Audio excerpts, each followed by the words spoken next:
ఆంధ్రప్రదేశ్లో రాజకీయాలు హాట్గా కొనసాగుతున్నాయి. ఎన్నికల దగ్గర పడుతుండటంతో అధికార పార్టీ సంక్షేమ పథకాలు, అభివృద్ధి పనులతో దూసుకుపోతుంది.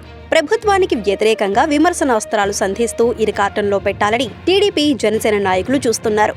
మరోవైపు ఎలక్షన్స్ లో పోటీ చేసే వైఎస్ఆర్సీపీ అభ్యర్థుల జాబితా దాదాపు పూర్తి కాగా టీడీపీ, జనసేన కూటమి ఈ విషయంలో ఇంకా సందిగ్ధంలోనే ఉంది.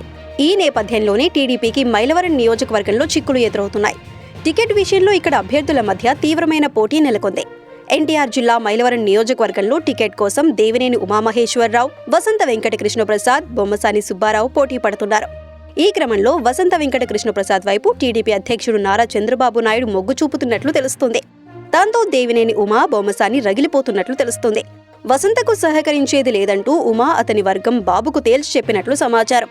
వసంతకు గ్రీన్ సిగ్నల్ ఇవ్వడాన్ని మైలవరం టీడీపీ నేతలు, శ్రేణులు తట్టుకోలేక అసంతృప్తి వ్యక్తం చేస్తున్నట్లు విశ్వసనీయ వర్గాల సమాచారం.